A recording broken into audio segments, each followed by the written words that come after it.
How worried should we be about white supremacy in America?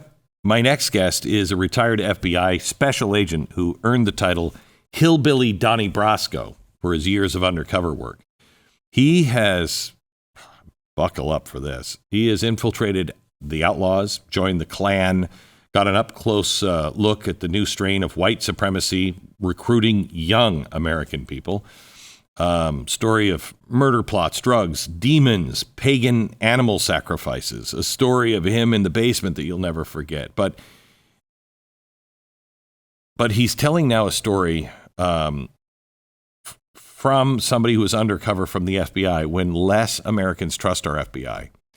So it begs the question, who is still looking out for you? You're going to be riveted. Scott Payne.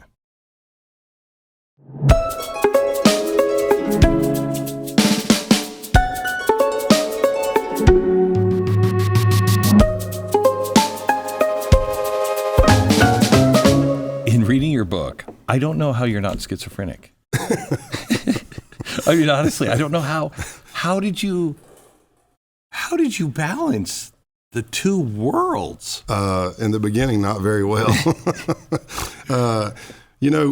If you're doing, like I started at a street level, we call it street level. So you're doing street level buys, you roll up, you make a buy. You're not deep undercover necessarily. But once I got in the FBI, and then you're doing deep cover for long periods of time. Yeah. The balance for me, where I messed up, really, it wasn't like, a lot of people think, hey, you're acting. I'm pretending to be somebody I'm not. Yeah, I'm not a criminal. Right. Of course, right. I'm not a white supremacist or, right. A super violent person, committing crimes. But I'm still me. I'm still Scott, I'm. Yeah, but I was fascinated in when you said the friendships are real. Yeah. I just betray them. Yeah. Yeah. And there are times when, one of the guys, cried and said, I love you, man. And that has to. That one hurt. It had to have. Yeah, that one hurt. Tell that story. So I did a 2-year case inside the Outlaws motorcycle club. That's one of the big 4 1%er clubs. You got Hells Angels, Outlaws, probably Banditos, and then somebody else after that. Explain 1%ers. Oh, sorry. Yeah. 1%er for the listeners or viewers. 1%er comes. It came out around 1960. It was during the Vietnam War, but a lot of veterans were coming back, and they were creating these biker clubs. And the president of the American Motorcycle Association came out and blasted this media thing, marketing that said, hey, listen, 99% of all motorcycle riders are good, law-abiding citizens. It's only 1% that's bad. And they took that as a badge of honor. And that's why you see those clubs, you'll see a diamond patch with the 1%er in it. But I've recently made the correlation that was kind of crazy to me because I did enjoy that lifestyle. I am a biker. But in law enforcement, it's 1% of law enforcement that does undercover work, like deep undercover work. So I guess I'm a 1%er in some point, but yeah. So you're in the 1% yes club, and what are you there to do? Well, the case starts usually on the long-term cases, like the case team's already been working it. I'm not up there. I wasn't in Boston. I was assigned to San Antonio division at that time. But the case team works it. They get to the point to where they can actually maybe try to introduce an undercover, and then we come in and we come up with a game plan and try to do that. They had a lot of evidence and through law enforcement activity that crimes were being committed. But is it enough to get a federal charge? How do you know what they're really doing deep within? And the undercover can give you that if it's a success, and ours was. So I went in there for 2 years, developing relationships and getting evidence of criminal activity. It started with them. It started with like insurance fraud. Like they would report their car stolen, and they would get their money from the insurance company. But I would buy the car or vehicle, truck, motorcycle from them, at a stolen price. And then they believed I was taking them to Mexico because I was based out of McAllen, Texas. And then that starts with that. And the next thing you know, you start gaining more trust. You start becoming, you get more scrutinized as the circles open up. And then they carjack somebody and they call me and they're like, man, we need to get rid of this car. It is hot. We just took it from somebody at gunpoint, blah, blah, blah. Then they start talking about home invasions. And then you're picking up some stuff on extortion, and there's always dope deals. And we were building that case. You kind of go where the case takes you. But back to your original question, is you do develop friendships. Now, don't get me wrong. On some cases, I mean, like, can I really bond with a violent white supremacist? Yeah. No. I mean, I can try to find something to talk about. Right. But on some cases, and especially that one, you can develop some pretty close relationships, and I did over that 2-year period. Is it? And maybe I'm just really naive, but I meet people who are supposedly, horrendous one way or another, and I feel as though I can see who they actually are, not who they were born to be, who they really are, without all the crap of their life. Is that what you bond with? Do you see that? Sometimes, good things in really bad people. Sometimes, absolutely. I'm a human. Yeah. But yeah, you can look. A lot of times, it's not every case, but there's been numerous times where I've looked at me, looking at it through my eyes. I'm going, well, that could have been me. They grew up in this environment. Something happened here, and they chose this way. If that proverbial fork in the road, I chose this way, but that could have easily been me. How many of these people do you meet, and they're just like evil to the core? Oh, a lot. Yeah, I mean. So how do you deal with that? How do you stay in a room? I watch these I watch movies of people who are undercover. Even like Mission Impossible, and I'm a peripheral character going, I could never do that. I would freak out of my mind. How do you stay in a room full of just what you know is evil? How does that happen? What do you do to turn off? Well, that's a good question. You're asking me, and what's popping in my head is I'm just in work mode. I know I've got a job to do. I know I'm there, but essentially the job is to find out. I mean, we're being proactive most of the time in these cases. You're not reactive. You're being proactive. You've got reporting possibly of some bad things happening, but let's just take the white supremacy stuff and that kind of rhetoric under the First Amendment freedom of speech protection, right? So you go in there, and maybe after 5 months you find out they're not doing anything illegal. So I'm kind of in work mode, but don't get me wrong. I mean, when I'm sitting across the table from a pedophile who's hiring me to kill the kid that he molested, I have to, maybe that is acting right there. Maybe because we don't say it's acting, and we don't call it an acting school. I'm using what I know about me, and I'm just, you got to be using personifying that. But yeah, when you're sitting across from even as an agent, not just as an undercover, but even as a case agent, and you're working those types of cases, and you're seeing the horrific things. And there's a lot of people out there that just don't know how evil the world can be or is. Yeah. And I get it. I mean, maybe their brain doesn't let them deal with that. I got family members that can't deal with it. You see something and they're like, oh my gosh, how can something like that happen? And I'm like, well, you don't even know the half of it.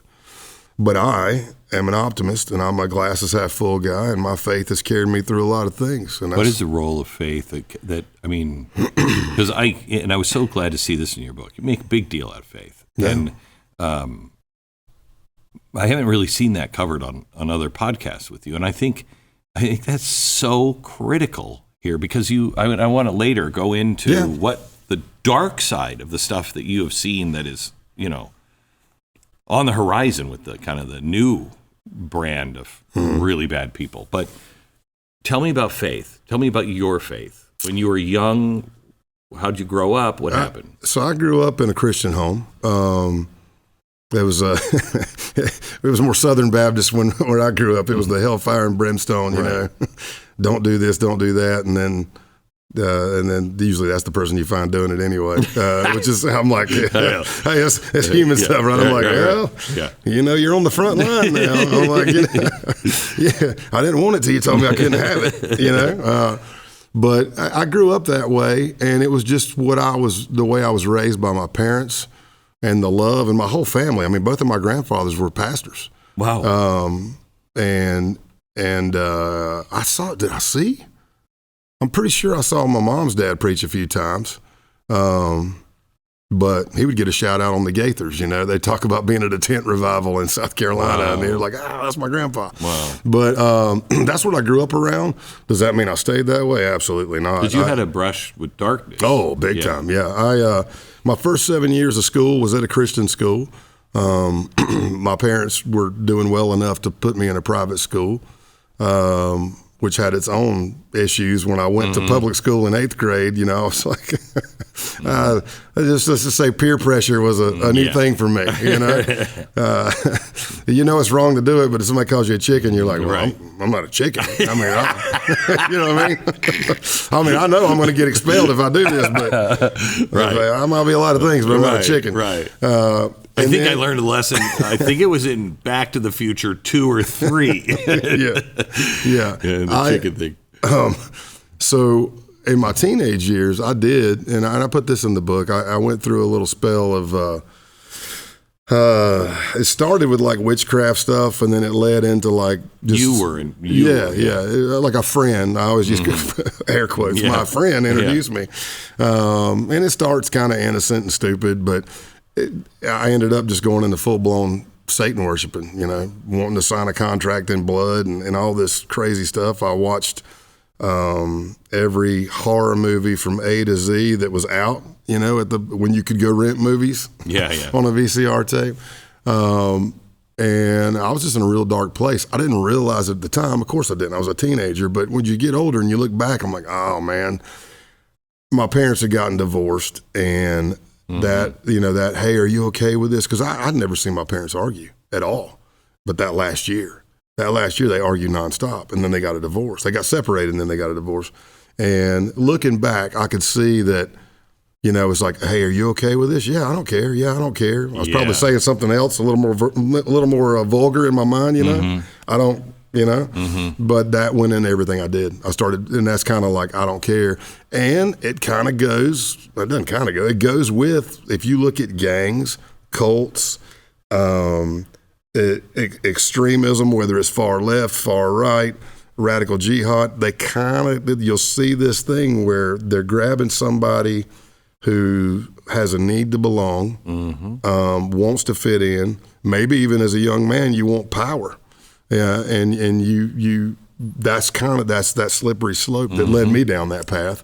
And then as I tell the story in the book, I'm still unbelievable friends with my core high school group. And the only thing we can chalk it up to is that it's everything we went through growing up that kind of made us keep this bond. But one of my buddies was there. We were drinking one night, and I'd gone to this full-fledged deal where I'm just talking in demon voices. I was losing friends. It was just evil, man. I had a Volkswagen, oddly enough, for my first vehicle. They do have good headroom. You don't seem like the Volkswagen Beetle. You don't seem like the Beetle. Did you have the little flower in the dash? No, they didn't do that then. This was a 1971, I think. Okay. So but solid white with chrome rims. Doesn't matter what the body looks like as long as you got good tires on it. But the place that worked on the car was a Christian workshop, and I would set the tape. Say the band's Grim Reaper, and then somewhere in there in that 80s satanic, pentagram stuff, there'll be some demonic speak, and I would set the cassette to where when they cranked the car, it would just be blaring, because you could do that back then, and it would be blaring that stuff. It's just evil. It's just, I was not cool, and I was shooting everything in my backyard. It wasn't good. And one night, I'd started doing these like skits, if you want to call them that. But I was acting out a scene that I'd seen in the movie where it's a demonic possession. And you were with people, or yeah, we'd had a party, and we were at somebody's house. I don't remember the name. I could see the guy. I can't remember his name. I didn't drive there that night. So just alcohol, no psychedelics, nothing to hallucinate or nothing like that. And I was doing the thing. We were in the same room. It was my buddy and his girlfriend, and I was on a couch. Nothing nefarious happened. Everybody, at least I didn't think it was. Everybody's passing out, but I'm doing this scene in my head where that I'd seen in a movie, and you talk like yourself, and you're screaming no, no, no, and then you laugh like the demon, and you talk like that. And I was going back and forth doing this, I don't know, play, if you will. And it ends with the demon winning and the demon taking over your body. And I was facing the back of the couch. And when I rolled over, laughing like the demon or the satanic whatever possession, when I rolled over, what I saw was all red, like a watery image, and it was a demon looking at me, smiling with its crooked finger and nails and looking at me and giving me the come here. And I screamed. I laugh now because I'm 54, but I screamed probably the highest I've ever screamed. And from just me reaching, like sitting up on the couch and reaching for the light switch, I was as white as a sheet. I was panting, pouring sweat. Of course, my buddy jumps up like, what the heck is going on, And I looked at him and I said, man, if I ever do that again, if I ever use that voice or even do this again, you got my permission to take a baseball bat and crack me over the skull with it or something to that effect. He got completely calm, Glenn. It was like the spirit just entered the room. Everything just went, whoo, and he looked at me, and I don't even know if he remembers saying it because I think it was the spirit. He looked at me and he leaned in as if he knew what I'd seen. And he said, I told you, didn't I? That was it. I didn't sleep. I walked to church. I don't know how many miles it was. It was a Saturday night. And I walked to Edwards Road Baptist Church in Greenville, South Carolina. And I think I sat through every service. I would have too. That was it. That was it for the demonic stuff for me. What did he mean by, I told you? I think early on he had said, like, man, you need to stop that crap. You're scared. So he people. was not part of. No. Oh, okay. No, he was he was one of the friends I was losing because I was going into such a dark place. And then, throughout my life, have I seen demonic stuff? Yeah. Have I had to go to a satanic concert festival for 3 days? How do you do it? I've very transparently, it's because they had Jack Daniels there. That's the only way I said. As an alcoholic, I can appreciate that. I'm like, it's at a bar, right? And they're like, yeah. And I go, do they serve whiskey? And they go, yeah. And I go, I think I can do it. I was like, because I don't know about walking into. It's just a bunch. For me, when you walk in, it's sad because it's a bunch of lost souls, is what it is. How many of those lost souls actually know what they're dealing with? Like, you didn't know what you were dealing with until it happened. Yeah, I don't. I would venture to say a bunch because they're probably just on it for the kick. Right. Or maybe they're saying they're atheists and they're doing it just to be funny, But you start scratching at the surface, I'm telling you right now, in my belief system, there's definitely spiritual warfare and all kinds of stuff. It's the only way to describe, I think, what's happening, because it's sweeping the entire world. And it's either deep mental illness or it's possession of some sort. There is, I have friends who are atheists who have said to me, I don't know how to describe what I'm seeing other than evil. And I know that's not an atheist word, and I know what it means, but I can't describe this any other way. Yeah. And that's what I try to tell people. I put it in the book. I'm sure it's been said before, but the best way for me to explain it, a lot of these interviews, I've been blessed on this book launch tour and stuff, and even the Rolling Stone magazine article back in 2022. But I just say, look, you just need to understand that there are evil people on this planet that want to do evil things to good people. And it's been that way pretty much since the beginning of time. If you can't deal with that, that's cool. But if we tell you, lock the door, lock the door. Don't, like I think like a bad person. No, it didn't make me bad. It's just, I think like a bad person. I'm like, I was dating my wife before we were married, and we're out in a great part of Nebraska. And I was a narcotics officer at that point at the sheriff's office. And you go to bed at night, and they don't even, not only do they not lock the door, they don't even shut the door. It's just a screen door. And I'm like, am I going to lock the door? I've been there. And they're like, oh, you don't have to worry about that around here. I go, well, if I was a bad guy, this is where I'd come. That's the first thing I say. I go, this is where you see that murder show where some serial killer comes to town and 3 families are murdered and they don't find out for like 2 weeks. I'm like, man, lock the door. It's crime. There's also crimes of opportunity. Like you walk by a car with the window down and it's got back when there were CDs, let's just say it's a CD or a DVD sitting on the seat, and you're like, man, I've been wanting to see that movie. I've never thought about thieving, but this person's dumb enough to leave their window down and leave it sitting right here. I'm going to teach them a lesson. I'm going to take this thing. That's a crime of opportunity. So a lot of these things, as I've been talking about since kind of going out, because I meet people that are way left of where I live. I meet people that are way right of where I live. And I'm like, look, if we just put it on the table, let's put everything on the table. First of all, we need to be able to have a conversation. You can't keep cutting me off. Let's have a conversation.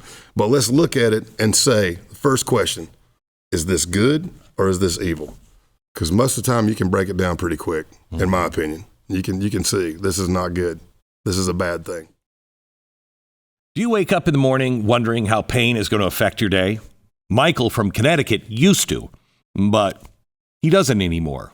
Let me tell you his relief factor story. Michael was dealing with elbow pain, which made everything in his hand and his arm really hurt. Nothing. He tried work. He started taking relief factor. Now, Michael tells me his elbow pain has gone away. His other aches and pains went away too. And on top of that, he says, I feel like I have more energy. This is the way I felt with pain when I started taking relief factor. I didn't think it would work, but it did work. It's a miraculous thing for me, at least. If you're living with aches and pains, see how Relief Factor, a daily drug-free supplement, can help you feel better and live better. Join the over 1 million people who have turned to Relief Factor just like Michael.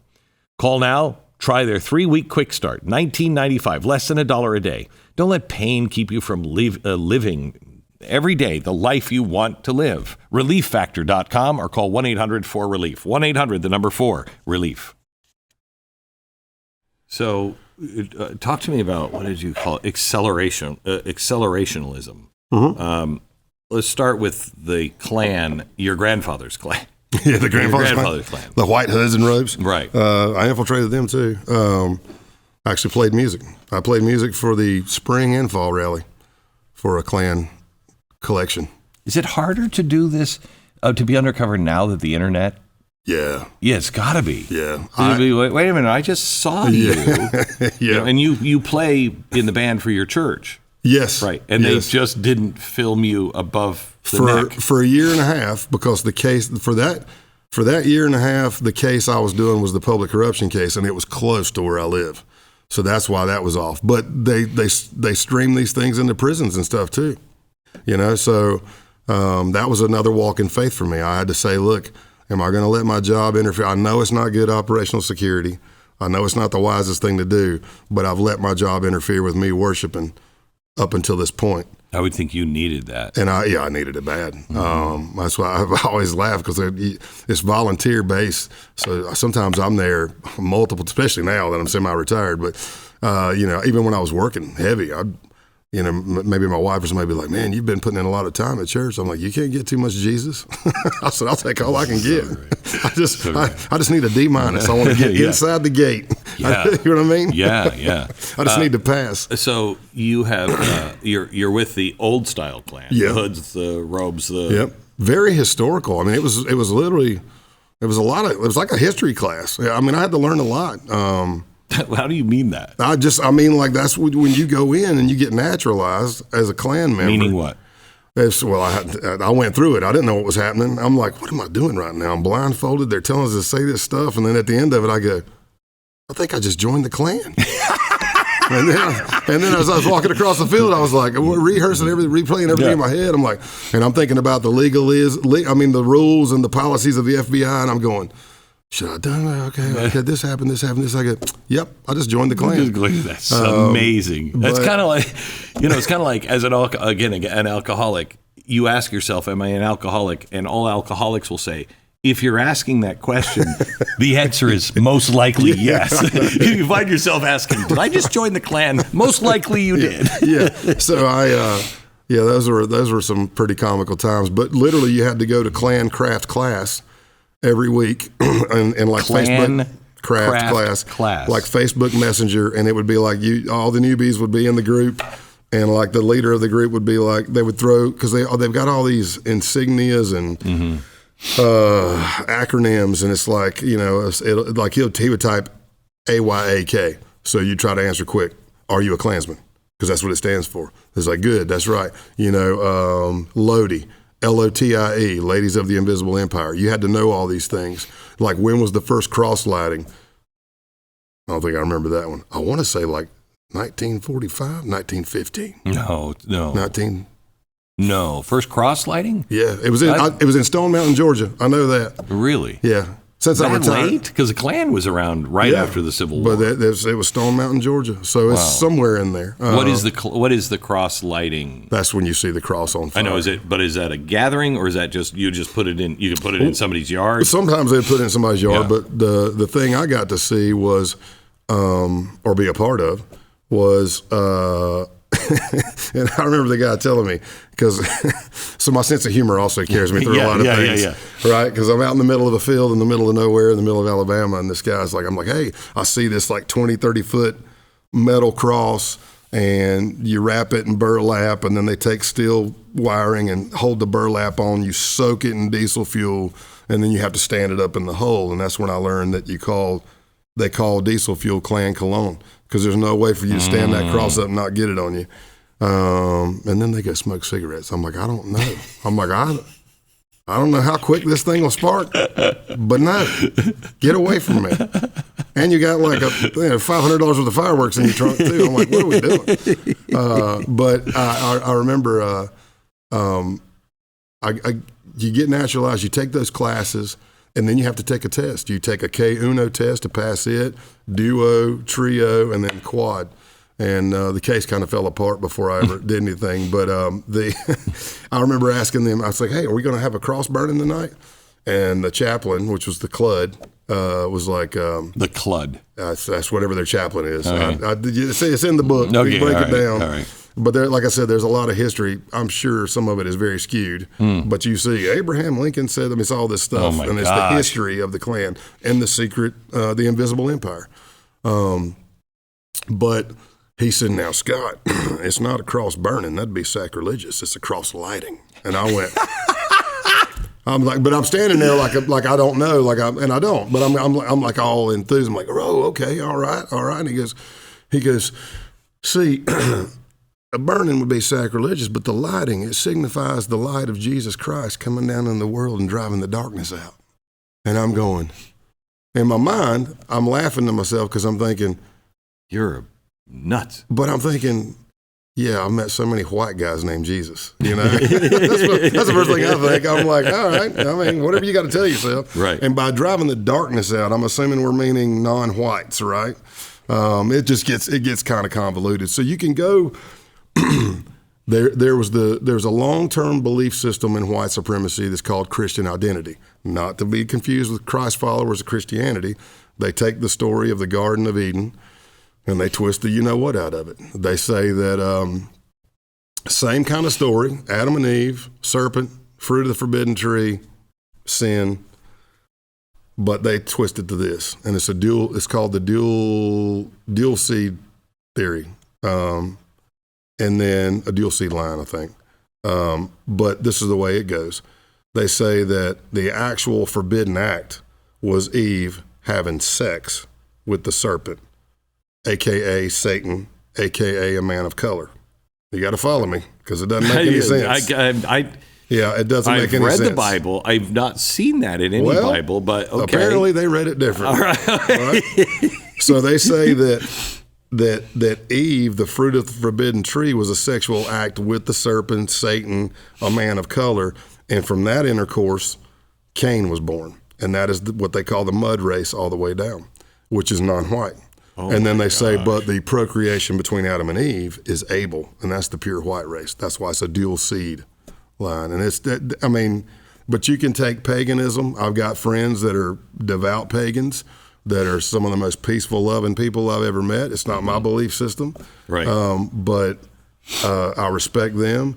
And now you see a lot of that coming into the white supremacy and extremism realm. They're using, because Hitler did, you know, that neo-Nazi. I mean, you see the Norse mythology and stuff like that. And I mean, if you think about it from a young man, what's cool standpoint, Viking. I mean, I got Vikings all over my home. That's cool, right? Yeah. For them anyway. But they would take Christian identity and twist it. And that was the Reverend Butler, Red Rayfair, the Aryan nations up in Idaho. That was all that stuff. And then it's trickled on down. Then hang on just a second. Just a personal note. I live part of the year in southern Idaho. Uh-huh. Is there still really bad up in northern Idaho? No. I've got friends in northern Idaho now. I know, but your friends are sketchy. We've already established this guy's not sketchy. Former SWAT team leader, former FBI agent, okay. Not sketchy. All right. And he goes, we get a bad rap up here because of that compound stuff way back when. But the government seized all that. And they went down, and they're dead now. But so that's Christian identity. So you see that, and then through neo-Nazi, you know, you might see like there was a phase there where you have like 80s, 90s, maybe early 2000s. You've got your skinheads and all this stuff, and that stuff's still around. But then you saw a shift to like the clean cut white guy who was a neo-Nazi. Mm-hmm. Like Richard Spencer and these other ones that would go out there and speak, and their idea was the entryism belief is to infiltrate the government, left and right. Mm-hmm. If you infiltrate the left, bring it down from within. If you infiltrate the right, twist things more towards white supremacy, which I don't understand. There's not a lot of afterthought for a lot of these belief systems. Yeah, I know. I'm like, okay, so you take over as, let's just say you're a mayor, and you open a restaurant that's whites only. You don't think people are going to notice that? I don't understand where this whole ethno-state ends. Right. Is the ethno-state we hang out at this one restaurant? Right. I don't know what you mean. But like again, going back to your extremism beliefs, some radical jihad, it's like, hey, they're going to get a caliphate. Everybody kind of wants their own piece. So then you get to what you ask about accelerationism. In the 80s, there was a group that was there that kind of had the belief system, but it wasn't called accelerationism. And we started seeing this stuff coming up, and I ended up going and being the undercover on one of the cases against a group called the Base. And I learned going in and infiltrating, this is where I learned the belief system. And the belief system is this. They call it siege culture because there's a book out there called Siege that was written by James Mason, longtime white supremacist, created the Adam Waffen white supremacy group, but he's got a book. It's a lot of interviews, idolizes Charles Manson, things like that. I mean, what a great role model, right? If you're going to pick somebody, you know, I'm saying that sarcastically. That would be sarcasm. Yeah. But that kind of lays out this accelerationism view. And the view is this. They don't believe that there's a political solution that can save the white race. They believe that society is going to collapse either on its own or from man-made events, and they want to accelerate it. So they don't, like, you're not going to see, you see the division in the country back and forth. Hate begets hate. I don't care whether you're left or right. You do one thing hateful to this side, they do something hateful back to you. Hate begets hate. But when they see, they don't like any government, right? They're not Republican, Democrat, they don't like any government. And you're not going to see an accelerationist out on the corner with picket signs marching up and down the street like a Charlottesville type thing or some protest, maybe like a KKK thing. They're going to be hiding because they want to do things like guerrilla warfare tactics. They want to poison a water system, start killing lefty journalists or anti-fascists. I mean, some of these, I mean, it's in the book. I mean, it's in the court records if people don't believe it. I mean, I've had to sit there with these guys talking about, I can say guys, I mean, 20-somethings, you know, maybe a 30-something, but talking about when D-Day happens, which they refer to as the Boogaloo, that if their father did not agree to be fascist, if you didn't follow fascist, that automatically made you anti-fascist. And once the Boogaloo hits, penalty's death. And they're sitting there telling me, sometimes crying, saying, I very well gonna have to put a bullet in the back of my father's head, but I'll do it if he doesn't come to fascism. Now, are they willing to follow through with it? I don't have a crystal ball. Are you doing overt acts in furtherance of doing it? Well, that's how we built the case. It wasn't against the parents, but it was against who they believed were an Antifa couple, and they wanted to murder everybody in the house as our first hit, murder everybody in the house, burn the whole house, murder everything in the house, living. One guy even said, man, I don't have, because somebody says, hey, do we know if they got any kids? He said, I don't have a problem killing the commie kid. Like, okay, what about pets? No. So are you just talking or are you going to do it? Well, you buy catch bags to put on your ARs. So if you do have to shoot it, even though it's going to be super loud, it'll catch the brass so you don't leave anything for law enforcement. You've got a pistol with a silencer on it. They've talked about all kinds of things to prepare for this night of murder. Leave all your electronics in one spot, go to a pay-by-the-hour motel, scrub yourself of all dead skin, put Vaseline on your facial hair. We're going to wear balaclavas, cover our whole body, tape your sleeve to your gloves so nothing comes out. Same thing at your boots and your ankle. The guy leading the whole thing even came up, he did research and said that he had read that sometimes when people murder somebody for the first time, they lose control of their bowels. So he was suggesting we all wear Depends. So, and then you still have a parent who says, you made my boy do that. And they were just going through a phase. They were just talking stupid. I'm like, hey, I was just as shocked when your son told me that we were going to kill people as anybody else. I thought we were going to put up flyers and posters. So I want to come back to what you just said about, the acceleration. But let me go to there. I used to trust the FBI. I always trusted the FBI. FBI was a friend. I trust cops. I trusted the government. I trusted our Secret Service. I trusted our CIA. I trusted everybody because, like after 9/11, we all stood, we all wept, we all looked and said, my gosh, I love my country. Yeah. And then something happened to us in the last 25 years, and I'm like, wait. What? Wait, we don't all love our country. We don't all hold these truths to be self-evident anymore. And I don't know what to believe. I really don't. I mean, my son was being groomed by somebody he was playing a game with online. Okay. And we would have a lot, by the way. I know. We would have lost him if the guy didn't call once at 2:00 in the morning and then hang up the phone. Mm. And we had multiple lines, and I could see that a line went back on, and I'm like, one of my children or somebody is in the house that's using our phone. And went up, and he was talking to a guy, and he was talking to this guy, and we were just talking about games, Dad, and he wanted to meet. And I was like, we called the FBI. The FBI came in. They took the gaming thing and said, we'll handle this. And they did, and it was fantastic. Pretended to be your son, and Yeah, and it was fantastic. But now you look and go, is the FBI, and I'm asking you this question, is the FBI good? Is the FBI bad? Is this like the Whitmer case? What? I was on the outskirts of that case. Were you? So tell me, what happened? I don't know. I really don't, because I was on the outskirts. I was another undercover that they were using to possibly bump the guy that was making the bomb. I can't remember his name right now, but he doesn't need any publicity anyway. What do you mean bump? Like I was going to be introduced to him because what you saw was the main undercover going on, right? Mm-hmm. And I don't know. I really don't have any idea. I know the two guys that did it, and I don't know what happened up there at that first trial because from what I understood, they had great overt acts. I do remember the guy's name. I won't say it. Don't say it. Yeah, I won't say it. But this guy, the Baltimore office, I'd worked with them on the base case, and they called me and said, hey, just in case it doesn't work on this avenue, maybe try to talk to this guy because he likes to meet new people. And he was the guy that they're trying to get him. Again, you're spewing a bunch of crazy stuff. You're putting all these videos out there. That falls within your First Amendment right. But how do we know if you're really going to go forward with it or not? You know?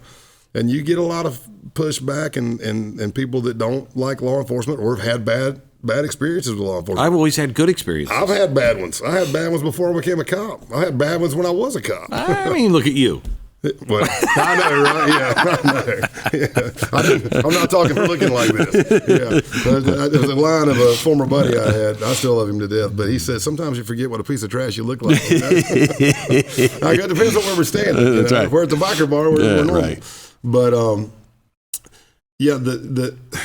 if the thing is this, if you're not doing anything illegal, what are you worried about? I've done many cases where I've gone in, even if I was running it as an agent, or I was the undercover, and I'm in for 5 months. Thousands and thousands of the most hateful, vile, anti-Jewish, anti-African-American, white supremacist, but it's covered under the First Amendment, and nobody's planning on doing anything. They're just waiting for the day. So there's nothing to charge. So I got to pull chocks and back out. Now, you ask about, is the FBI good? Yes, I believe so, in my heart of hearts, because I did work a lot. I was a workaholic, and I know my peers.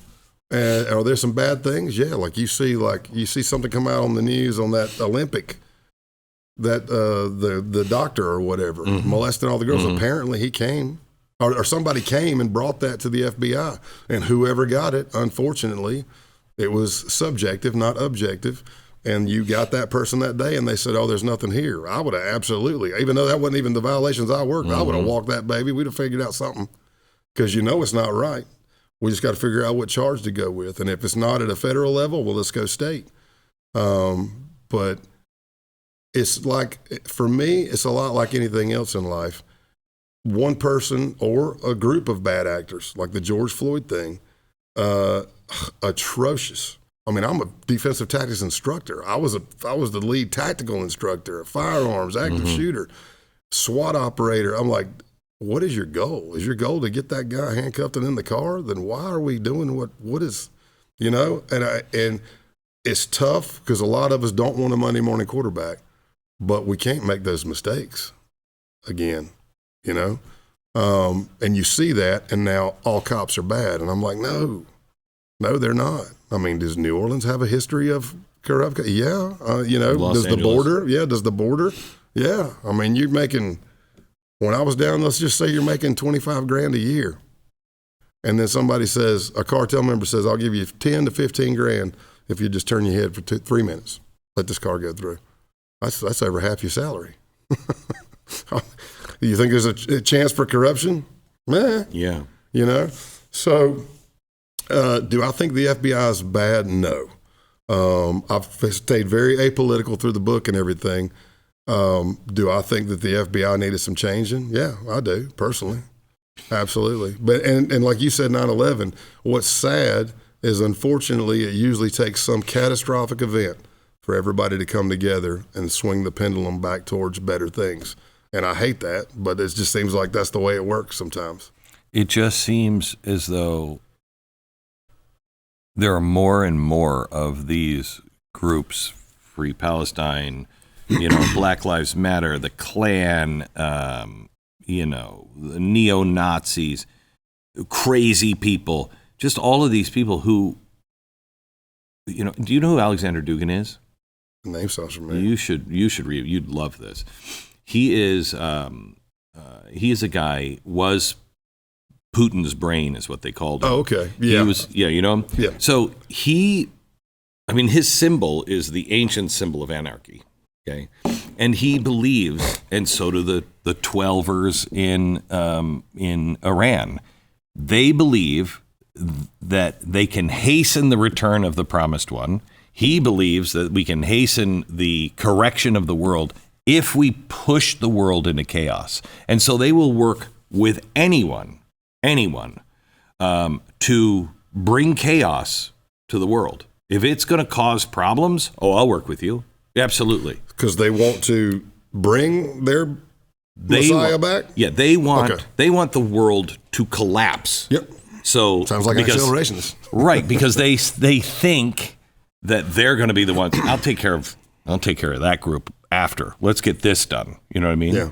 And there's so many of those. And when I'm reading and I'm seeing accelerationists, that's what they are, isn't it? Mm-hmm. Yeah, but theirs ends with an ethno-state, just like but everybody ends. You know, the 12ers in Iran end with an Islamic state. Yep. Putin's guy ends with a Russian state. I mean, they all have that. I love how they all end with basically socialism, and you get your stuff for free. I'm like, right. And I did ask him one time, because my sense of humor, again, being somewhat dark, we were on a ruck, and it's like five of us, I don't know, and we stopped to rehydrate up on top of a mountain somewhere, and I was saying, yeah, so we're neo-Nazis, yeah, okay, Boogaloo, yeah, man, D-Day, yeah, we're going to take over, yeah, ethno-state, because the base was already looking at property in the Appalachian Mountains, was looking at the North Central was looking at property in the Upper Peninsula of Michigan, Pacific Northwest had land to create your own ethno-states. Again, not a lot of forethought or afterthought. I'm like, so what do we do if the cops come? What do we do if the National Guard comes? What do we do if the Army, Navy, Air Force, Marines, Coast Guard, and anybody else comes? And it was just, and then I even asked one time, I'll go, so who's going to be Hitler? And then it just kind of like, you know, I'm like, well, there's going to be one. Who's going to lead this thing, you know?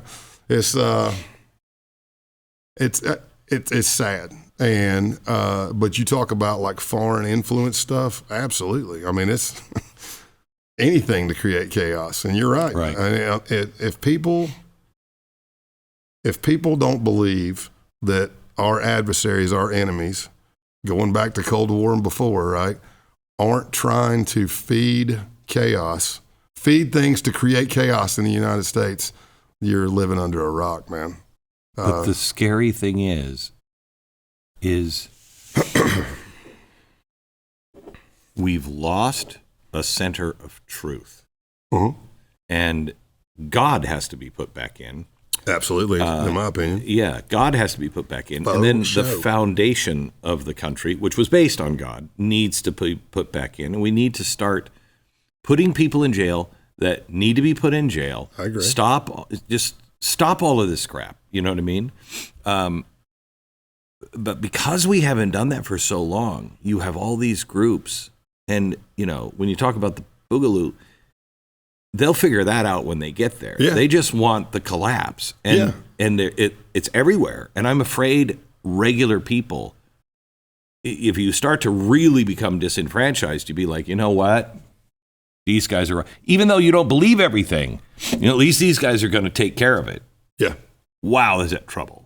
Yeah, and you know, on a scale, like some people will be like, yeah, but it's only a one. It's kind of like you hear somebody say, well, it only took over two apartment buildings. Two apartment buildings. Yeah. I'm like, well, one's enough, isn't it? You know? And I'll get on a little bit of a soapbox for law enforcement here. It's very rare, especially when you're a uniformed cop, that you show up and everybody's happy. Yeah. You know what I mean? Yeah. You're showing up when everybody's at their worst. Yeah, usually. Yeah, it's not Facebook. Right? You know? Yeah. Look at how happy I am right now. Look how great my life is.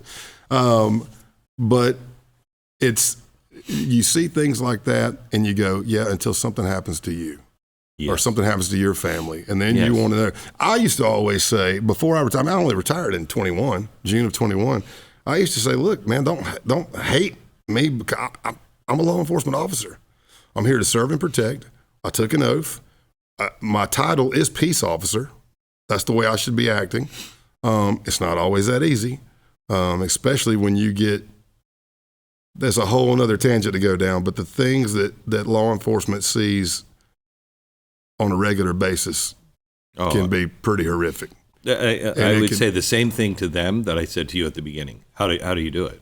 Yeah. You're seeing the very worst. How do you do it? We're number one in suicide, first responders. And I'll throw a military will in that. Military first responders. And that's not just, that's medic, that's fire. We're first in suicide. We're first in divorce. We're first in alcoholism, which you can throw pills and other stuff in there now. And we're usually, if we're not first, we're pretty high and dying within 5 years after retiring because it's just such a pressure cooker. But I used to always say, look, you know, don't hate me. I'm just enforcing the law. If you don't like the law, then change the law. then that's my parameter, right? I'm looking, this is the law, you broke the law. And then we went through this phase where they were just picking and choosing what they wanted to charge. It's like, well, I disagree with that federal law, so I think it's okay to break that one. Well, what kind of slippery slope is that? Yeah. I'm like, and then you've got agencies strapped that can't even do their job, yet you want them to go out there and be on the front line and take a brick to the face. It's tough. But for me, I think I love talking. And I think everybody just needs to come to the table and be able to have a conversation. Agree. Like I'd say it jokingly, but I'm like, if I took a white supremacist and let's just say it's a black separatist, because I've met a lot of people since I've retired, like through Eradicate Hate, Global Summit. I'm talking about, they call them, I hate to put a title, but it's like a former. You're a former. Like you're a former radical jihadist. You're a former white separatist. You're a former black separatist. And we're all sitting down at a table and having a meal together because now they're with life after hate and stuff. I don't know where I was going with it, but yeah. I was headed somewhere, but oh well. I love that when that happens. I know. Yeah, I'm like, let me take you to how are these accelerationists attracting new people? Oh, they're big on recruitment. Recruitment. You kind of hit on some of it in the gaming. Like you said, your kid was being groomed. Man, that happens all the time. Parents need to be aware. Look, I get not wanting to be a helicopter parent. I don't agree with helicopter parenting personally, but online, you have to. I mean, there's great applications out there like Bark, just like it sounds, B-A-R-K. You can install that on your kid's phone, man. I don't know how many thousands of people they got working it, but they got people working it. It will notify you if there's suicidal talk, firearm talk, dope talk, sex talk, all that stuff. And it'll also quiz you as a parent to, do you know what this means? This is the current thing right now. This is the current, when you see this emoji, do you know what that means? How long has this been out? Today, my daughter is graduating from high school. I would have liked that. Yeah, listen, I'm with you. I found out from another law enforcement officer who had already done the research and development. And he told me, he said, I'm like, dude, or like I'm in the FBI office and I come in and I'm transparent and I'm talking to the guys and gals on the cyber squad about some things that I found on Snapchat when my daughters were younger. And they're like, oh yeah, Snapchat's the devil for young kids. And I'm well, see, that'd be nice for you to spread through this entire office. Yeah. Because I didn't know. That'd have been good to know about 3 months ago, actually, you jackwagon. Right. So yeah, just putting it out there. But gaming, huge recruitment's there, but all these dark web apps like, and maybe it's not even considered dark web, but Telegram, Gab, Wire, Riot, Discord, all these things, they can be for good things, but let me just let you know that there are people with nefarious plans going to those things to recruit, and that's how I got in the base. I went to Gab. They were posting all kinds of stuff. They would get, their channel would get closed down, and they would change one thing and come back. What is the base? They said they were a survivalist group. Training for whatever, and then you see like Save Your Race, join the base, and then it would have an email at Proton Mail because that's not in the States, right? So you can do that. Anything that they believe is encrypted, that in a lot of people's mind that means, okay, basically the feds can't subpoena this because it's in another country, right? Yeah. So, and sometimes it's true. Yeah. VK was the Russian Facebook for a long time. I don't know if it still is because I'm not in the game anymore, but you go on there and it'll be like, hey, here's a room, whites only. Well, I wonder what you're going to find in there. Right. 14 words, which is, this is all throughout white supremacy. The 14 words coined by David Lane. I don't have it memorized anymore, but basically securing the future of the white race and our children. So you start going in there and then you see like that people go to a lot of work and they'll put together these videos where they're showing real things that happen, where let's just say it's blacks attacking whites, or just brutal beatdowns and stuff, and they show that stuff to get your hate going.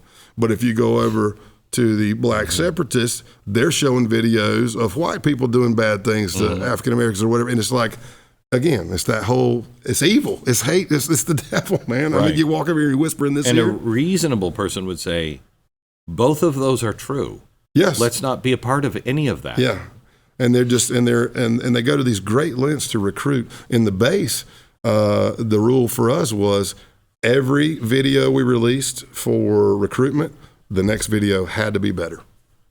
Had to get better every time. So putting up flyers, doing videos, and you see a lot of young kids diving in here, from all over the world. I mean, we had members in the base because you got a phone now, you got a smartphone, and that shrinks the world. And we had members from Australia, South Africa, Canada, the UK, Germany, I think Norway, and there's plenty more. How dangerous do you think it is to where, but I don't want to get you into politics, but in Europe, they are importing allowing all of these people to come on, refugees, and they're not listening to the people. And I'm not talking white people. I'm talking people who are any color, but that's their country, and they don't believe in this policy, and they feel their country is being overrun, and nobody seems to be able to explain exactly how this is good for our country. And I'm watching these farmers, with the WEF thing, where they're being told, you can't farm that land, you can't use fertilizer, and they're like, well, how are you going to eat? Yeah. And nobody seems to have a good answer, and they're all going the same direction. And I look at this as a ticking time bomb for two things. One, civil unrest like nobody's business, and extremism. Yeah. When you back people into a corner and nobody is making any sense, you'll go to the only person that's saying the things that you're thinking about this deep, not thinking that they're this deep on all of those things. You know, it's like what I mean? Being in prison. Pretty sure I'm probably going to side with the white group because it's prison. Right. Right. It's like, all right. Right. Right. Because you're trying to survive at that point. Are you concerned about that? I am, but again, I'm an optimist and the glass is half full guy. If I wasn't, I don't know, I'd probably jumped off a building a long time ago, Sometimes if they push far enough, hopefully everybody wakes up. Hopefully a catastrophic event, something horrific doesn't have to happen. And they can wake up and go, wait a minute, we have gone too far. There's humanitarian. I get the humanitarian thing. I worked the border for 6.5 years. I was with the president 2 weeks ago, and he said, I know, I'm the same way. I said, look, if I'm living in Mexico and my town is overrun with drug lords, my kids have no chance of ever progressing. I tried to vote, and they kill the guy I'm voting for, and America doesn't care about their borders. I am there in a heartbeat. Yeah. I'm taking my whole family. I'm trying to get everybody to America. I get it. I 100% get it. So we have to have compassion and understand. But we don't want to be the Titanic without lifeboats. We have to have lifeboats. How do you do it? Maybe they can speed up the process. I don't know. I'm not an immigration guy. I worked with them like crazy for years. But humanitarian side, man, I've seen a mother and a daughter get caught because I've apprehended a load. Because when I was in McAllen, Texas for 6.5 years, the bulk of that time, I'll say it was the flavor of the month, but it was special interest alien smuggling. So it was aliens, it was undocumented aliens coming into America from threat countries. But it was very rare that you would find a pipeline, say Chinese triad from China all the way to New York City. It would be you've got multiple smuggling groups all on the Mexico side, and they're bringing people in, and it might be 10 loads of just what they would call other than Mexican or Mexicans. And then in that 11th load, you got 9 Chinese, or you got somebody from Yemen. So you have to, it was very rare that you had this straight pipeline. But I've seen horrific things. I mean, and I wasn't even working it every day. But like a mother and a daughter who came from somewhere way away, had to come on a ship. There's no telling. I mean, I'm pretty sure, I won't get into it, but there's been horrific things that they had to go through. I know. Or you see a girl that went through Guatemala in a hidden compartment by the engine of a bus, no AC, in that heat for like 16 hours, and then through Mexico in a hidden compartment next to the bus engine for 16 to 18 hours. And then you finally make it across the river and you get caught. And they send them right back. Or that mother and daughter, they flew them back. And I'm like, but I've seen evil people, because they were Mexican, they just kick them back across the river. And I'm telling you, Glenn, well before we're even close to finishing processing everybody or even attempting to get paperwork done, I have a source calling me and going, hey, they're back in the stash house. And I'm like, I'm still at the Border Patrol station. And they're like, yeah, they're back at the house. They've already kicked them across. They've already come back across the river. This is the problem, though. I think all of our compassion is misplaced if we're not thinking about the compartment next to the engine in the bus. Yeah. First of all, by not being clear on what our rules are, that person, wherever they are, thinks they have a chance to escape whatever horror they're in and get to America. And then, I mean, again, I would do the same thing. It's a dilemma, because you also know that, or at least I know, because I've worked it, when that opens up, you know that bad people are going to use that for their advantage. That's what I mean. And that's what happens. All of the people along the way that are making all kinds of money and exploiting those people. We don't seem to care about the suffering that goes on because we're unclear, and all of the bad guys we're empowering. A lot of people don't know it. They don't want to know it.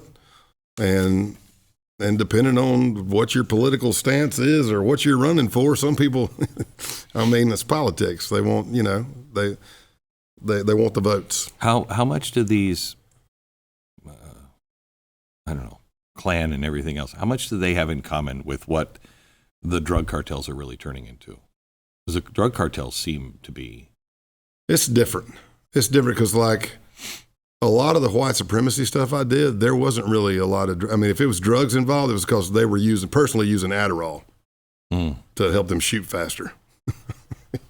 You want some pale horse? I go, nah, I'm good. I got coffee. Right. I don't even know where you got that, man. Yeah. It's probably got fentanyl in it. No, I'm not going to do Adderall. I didn't see a lot of that. That was more about the ideology and getting your own ethno-state, or like even the Klan changed from being white supremacists. They go, we're not white supremacists anymore. We're white separatists. And I'm like, okay.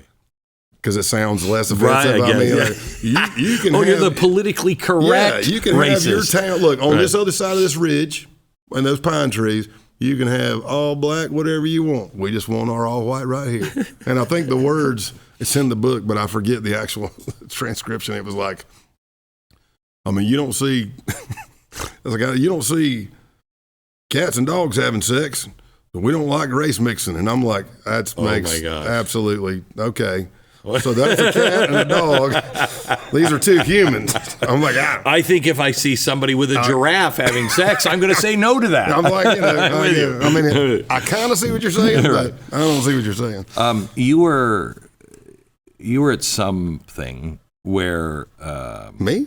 Yeah, you were at something where they sacrificed a goat. Ah, yes.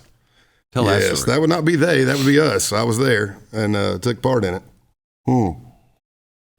So we'll circle back on that paganism thing.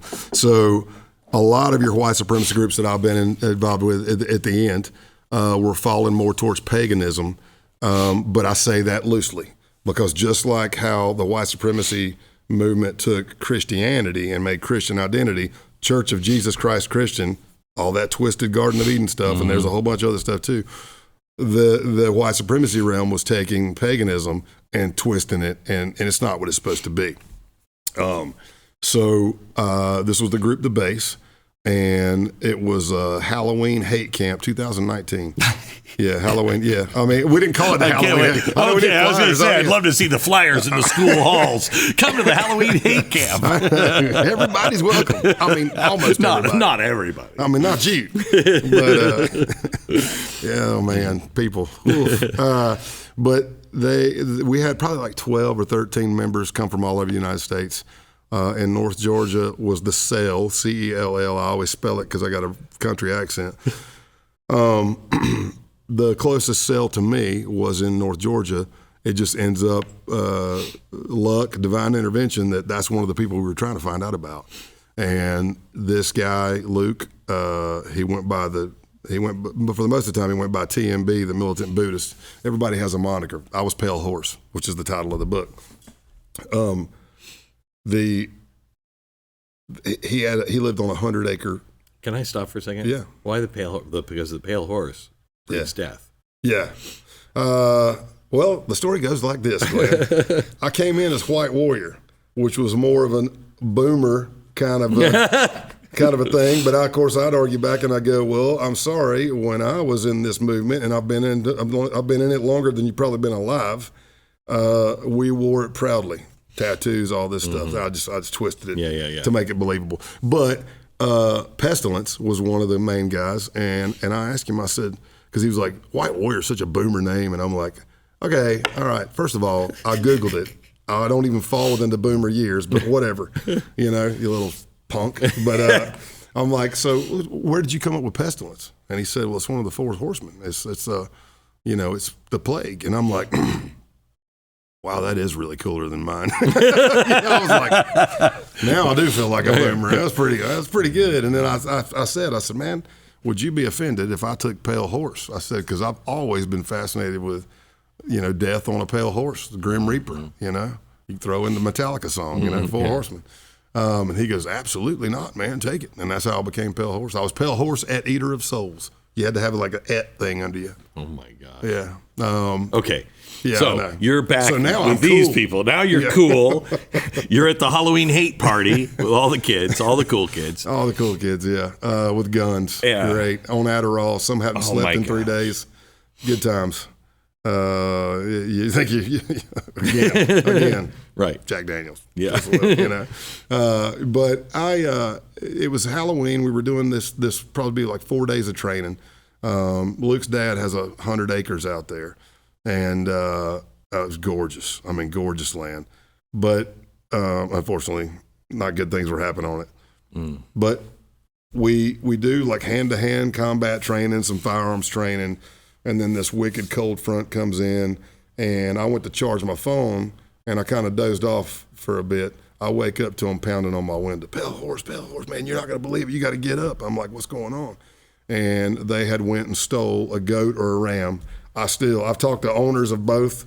It had horns. It's pretty big. I don't know if it's a ram or a goat. I still haven't figured it out. I've even Googled it, and I'm like, I don't know. I'm still lost. I don't know. But they called it a goat and a ram. They did both. But they stole this ram from not too far away. Almost got caught doing it. And you got to picture the base members. We all wore like Flecktarn camo because that's the German camouflage pattern. Everything. What is the Fleck? What is Flecktarn? It's just it's just the style of camouflage. Okay. So not that anybody wearing Flecktarn has got to be a white supremacist. Well, but it comes from Germany. But it's a German pattern, right? We drink Jägermeister. You can figure that out. Right.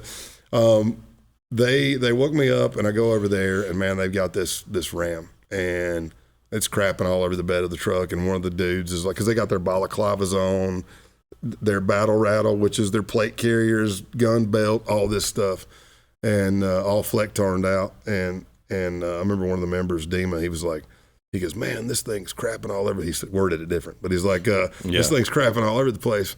And I said, well, man, I would be too if a bunch of big dudes with masks and just jerked me out of my backyard and threw me in the bed of the truck. So the guy that was going to be leading the blot, which is supposed to be the ceremony for paganism, was a guy named Eisen. And he was not necessarily like a Satru certified. He was just twisting it. But he was going to sacrifice the goat, ram. And he named it Gar because his middle name's Garfield after his grandfather Garfield. And I'm like, we're naming the goat that we're going to sacrifice? Okay, man. And I remember walking up to him and I was like, hey, is it bad that I feel sorry for the goat? And he's like, hey. You said that to him? Yeah, I said it. And he's like, oh, don't let the goat hear you say that. And I'm like, oh, crap, it's too late. I just had a conversation with him. I'm pretty sure he's thinking other things right now, And he said, we've got to show this goat love. We're going to be sacrificing this goat to Odin. It's going to Valhalla to kick off the wild hunt. Well, in Norse mythology, the wild hunt is essentially Odin and some other gods going out and just destroying their enemies all through the night. And rape, pillage kind of stuff? I don't think it was rape and pillage. I think it was destroy them. Yeah. But I'm not a guru on it. All right. But what do you know? You don't know the difference between a goat and a ram. I know, right? It looks the same. I'm not gonna lie. But he in his twisted version, the Wild Hunt after the sacrifice was going to be the kickoff of the Wild Hunt to the base neo-Nazi accelerationist movement was going to be us starting to cleanse the world of anti-fashion non-whites. So I went over to my listening device, one of my devices. Won't say what it was, where it was for tradecraft, but I mean, heck, I could have picked up a phone and called somebody. Right. But I'm like, because I know the case team's listening and they're covering me because I'm on this farm for 4 days, so I'm covered for 4 days. And I leaned in and I'm like, hey man, I don't know if you guys heard basically, but I think we're getting ready to go sacrifice this animal. And I'm running it through my mind. I'm thinking as an undercover coordinator, a senior investigator, I'm thinking of all the policies. And I'm like, laws. I'm like, I can't come up with a reason in my head to not go and blow this whole thing. I said, but if you guys don't want me to do this and you want me to shut it down or walk away, give me a sign. And I sat there and I waited and I waited and I waited. And I'm like this, leaning over the device, and I'm like, well, I guess I'm going down to the woods for this sacrifice then, however I worded it. And we went down in the woods, and Eisen said some things talking about the Wild Hunt and what the sacrifice was going to be. And he had something similar to a machete, and he went to come down on the back of his neck. He was like, he's a pretty stocky kid. He's like doing his practice swings, and somebody's like, just do it. And we're all in a circle on our knees around the goat. And ram, whatever. And I'm at the back of it. I still don't know how I got at the back of it. Wasn't the wisest thing, but that's where I'm at. I guess like musical chairs. That's the spot I got. You know? And he comes down full-fledged with the blade, and I don't even think it broke a hair. I don't know if the blade was dull or if the back strap of the ram was so thick, but it just went bah like that, and I went, oh. Man, somebody's like, hit it again, do it again. And somebody's like, it's probably going to take more than one swing. I guess he was picturing like a guillotine, like the head was going to come off. And then somebody says, does anybody have a gun? We weren't supposed to bring any weapons down there. The one guy who was the least qualified to be handling a live firearm, who hadn't slept in probably 2 or 3 days, was the guy who had the gun. And it even shocked Luke, TMP, because me and Luke were like, what? And he was like, what are you doing? And Luke took the gun from him, hands it, and it gets passed to Eisen. Well, Eisen chambers around, points towards the goat ram, the head, and then looks away. We're all in a circle. So the instructor in me comes out. I'm like, whoa, whoa, whoa, whoa, whoa. What are you doing? And he's like, what? And I go, man, look at what you're shooting. We're all in a circle. Jackwagon, I mean, for Odin and everything, I mean, we're supposed to look, because he told me we need to show this goat love. This goat is being blessed. It needs to. So he comes, he finally looks and puts it in. Pow! And you can hear it on the recording. Ka-tunk. You hear it fall on the ground. It kicks for minutes. It's still shivering. I'm like, I don't know if it's dead or not. I'm like, man, put another bullet in it. And he's like, he goes, well, I'm pretty sure it's dead. And I go, for the goat. I mean, it needs to be. Show it love. Yeah, love. Going to Odin. It's in Valhalla. Kinda. It's still wiggling. Finish it. And then he finished it. And then you think you're done and you're not. They go and slice the throat of the goat, fill up a big cup with this blood. And I'm holding a flashlight for Eisen. Everybody's still on their knees. And because we're in the middle of the woods. It's pitch black, except for the torches. And I'm shining the light, and he'd brought acid. So now he's tearing off acid hits off the sheet and giving it to members. Almost every member did it. A couple of us didn't.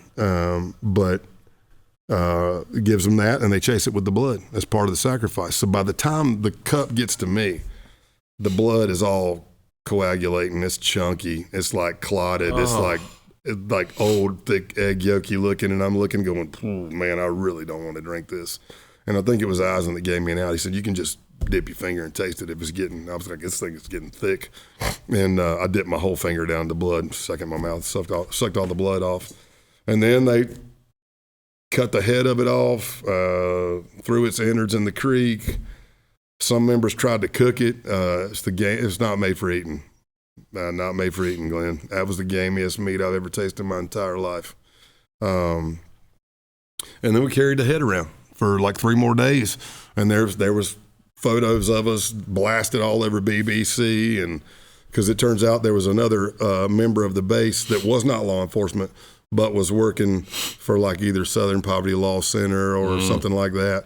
And he had gotten the pictures, and we didn't know where it was coming from, but we eventually found out. But that's why it was the next thing you know, it's all over the news, and here we are, and there I am in the picture with them. You can't tell because we're all covered up because nobody wants to get doxxed. That was the big thing with them is if you get doxxed, then you lose. The far left was really good about showing up and protesting at your house, your kid's school, and then you lose everything because everybody now knows you're a white supremacist. Did you struggle, because your faith is so important. Did you ever struggle with, I'm not kneeling at this goat in this sacrifice and even letting this blood? How did you deal with that? I would say yes and no, because I know that my belief, I'm right with my Lord. And I've talked to even pastors about it. I'm like, hey, I'm doing this, because like my tattoos on this whole arm, it's Viking warrior stuff, but for me, it's the armor of God. I've got the shield, I've got the boots, I've got the belt, I've got the helmet, I've got it all in there. And that's what it means to me. And once I retired, I put the Ephesians verse on there.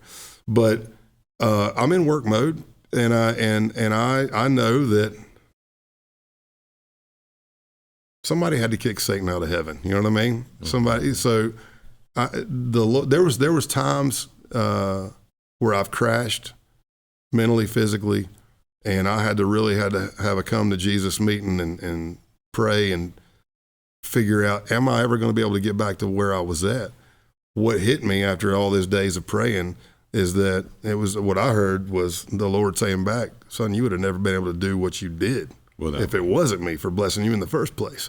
So I know that I've been blessed with that, and I'm doing that. I'm not really worshiping. Right. Yeah. Because there's a part there's that same weekend, there's a part in the book I go into detail about where we do a bonfire 2 days after, because the second day was completely blown because almost everybody did acid. So there was no training. Everybody was still high. But we had a bonfire, burning Bibles, burning American flags, death to America, F your Jewish God, everything you can picture being yelled was being yelled there. How many people? Like 13, maybe. Oh, okay. And must have been so. You just must at some point just go, your people are pathetic. You have 13 people in the woods. Yeah. You're pathetic. Well, but they found a bond. Yeah. A lot of those guys have been bullied, are outcasts. Some of them are on the spectrum a little bit, autism spectrum. You've got can't get a partner, and they sit in their bedroom all night on this phone and dive down rabbit holes of hate and find like-minded people who have been treated the same way. So some of them can be fixed. They've just been led down the wrong path. But yeah, at that moment, a little crazy, but they're burning the Bibles. And I watched the flames go up. It's even on the video, the propaganda video. You see them open face, put it down in the fire. And the fire goes up, it comes back down. One of the members is stoking the coals. And, now he's trying to get the fire going again, and a Bible flips over, opens up, not a page burn on it. Singed on the edge and on the but pages. He had to start tearing them out page by page, get the fire going again. And I'm thinking that was pretty odd, But then people talk science. They're like, well, some of the Bibles, the page is made out of clay. It doesn't burn. I'm like, whatever. I'm like, I watched it burn an American flag, right? Whatever. So flames go up. It's dying back down. Guy starts stoking the coals again. Second Bible flips open, unburnt. I wish I could have seen what book it was. That would have been cool. Yeah. But one of the members said, man, these effing Bibles just won't burn. And I didn't do it. in my head, I did it. I did a little Sammy Sosa down. I look up, I go, that's pretty cool. I get it. You know, but yeah, it's tough. I got to that weekend. Now I got home. I felt dirty. I reached out to my pastor and said, man, I may need you to pray over me a little bit, you know, and just get my head back in the game. How'd your wife deal with all the time that you were gone, everything that you would go through, come back home? If you talk to her, she says she just gave it up to God. Because back in the Outlaws case, that would have been like 2005 to 2007 or 8. And I didn't know. That's where I said I thought I was doing pretty good, and I wasn't. But she would be so nervous and worried that she would just move furniture all the time. I'd come home, the house would be completely rearranged, and she finally said, look, I got to give it up to God because she can't control it. And I'm like, if it's my time to go, it's my time to go, you know. And I'm not going in lax, and I've got a skill set, and I think I'm good at, you know, what I do. And I think I'm doing it for the right reasons. But even towards the end of my career, like the base case, we were sitting out and just talking, and she said something about covering me. And I kind of giggled because I'm like, man, I was a narc when you met me, you know? I mean, we've been doing this for 20 something years. And she jerked a knot in my tail. She said, listen, I'm your wife and it's my job to cover you. And when you're out there on these undercovers, I'm covering you in prayer. And I was like, I am sorry. I didn't mean to giggle. Thank you. And that means a lot. So yeah, it's not, and she's not my home isn't like a military home, you know, where you can disappear for 6 months and the family still stays together. Mine would probably implode. I don't know. I'm not even sure if the house would be there when I came back, you know? Yeah, I know. The Operation Poetic Justice and Murder for Hire. How often were you an assassin for hire or played that role? Yeah, a bunch, actually. I mean, I mentioned the pedophile who he knew that he wasn't going to do good in prison, and he had gotten locked up for a purported molestation. But while he was in San Antonio, the jail, Bexar County, he solicited somebody to help him find a hitman to kill this kid. Because in his mind, if the kid was dead, no trial, which is on the scale of some of the murder for hires that's not a bad plan. But I went in and I met him. It was just 2 quick meets, but I had to go sit in the phone room with all the stainless steel with baby mamas and everybody yelling and screaming, and I'm trying to get a recording of this guy saying he wants to hire me to kill the kid. And that was probably one of the quickest ones I've done, but one of the most satisfying cases. Oh, I bet it was. Yeah. I bet it was.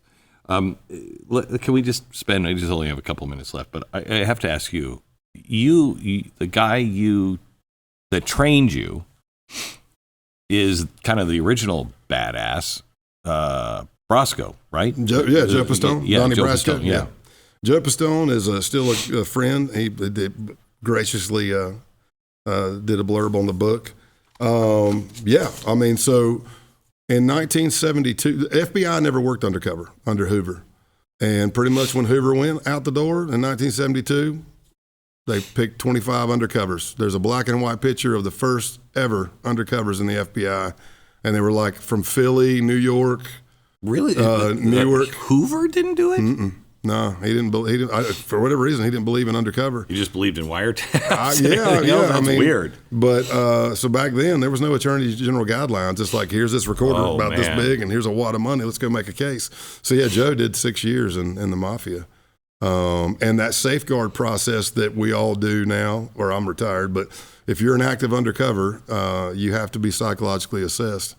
It's mandatory, and that program was built by Joe and another FBI agent who was previously a psychologist, and that's to take care of, make sure you're mentally stable. Your family is very important because we're Type A personalities. We'll go out there and keep saying yes and keep saying yes. Yes.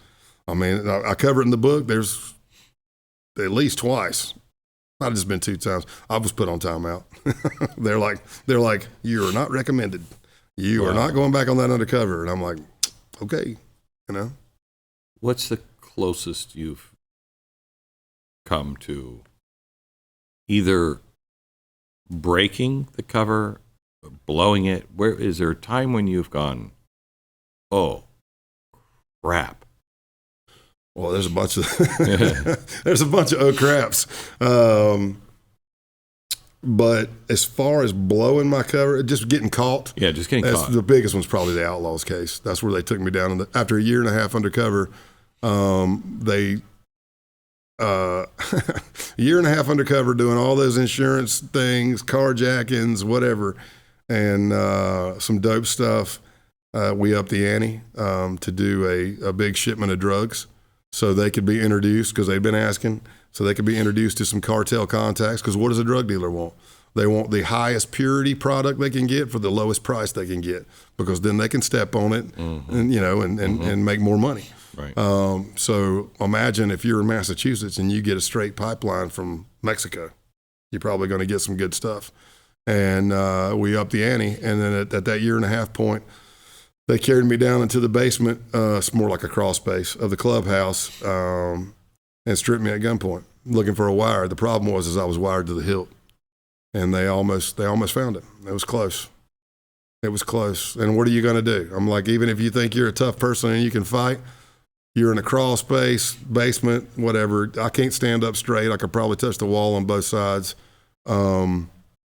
They've already shown me their pistols. I'm not free to leave. And even if I could get past those 2 guys without getting shot, you got everybody upstairs? I got another probably 10 upstairs with the door locked with a metal bar across it and everything else.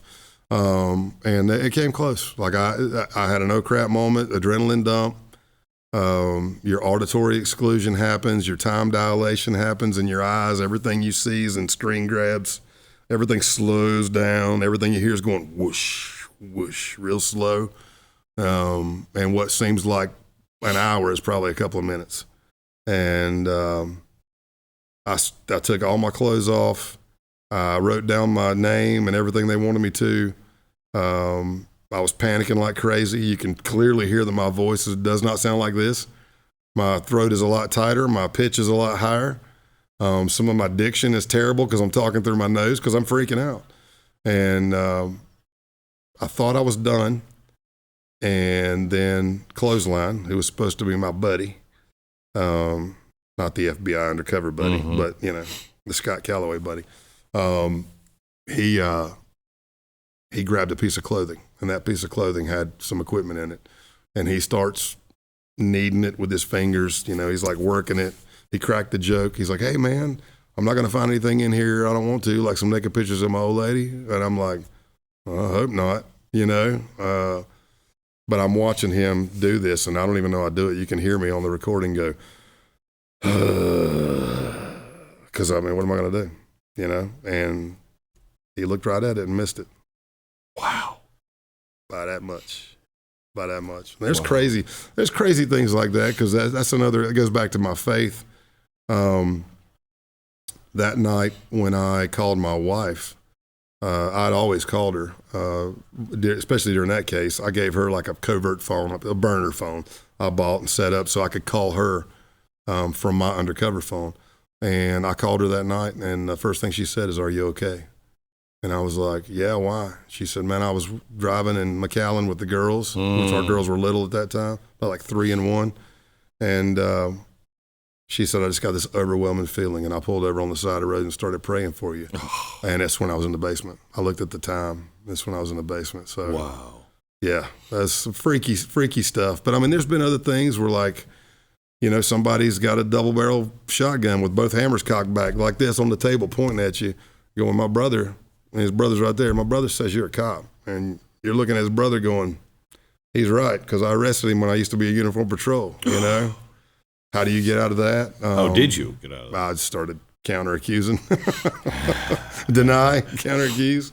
Because I didn't have near as much training back then. That was when I was at the sheriff's office. But, you find yourself in a situation again with another case, poetic justice. You brought it up. Guy's got a shotgun, double barrel, hammers cocked back. I should learn my lesson with those, I guess. And he's like, he's already told me, if I find out you the law, you a dead man. You hear me? If I find out you the law, you're a dead man. And then I did something to bolster my bona fides, to bolster myself as looking like I know what I'm doing, like I'm really a criminal.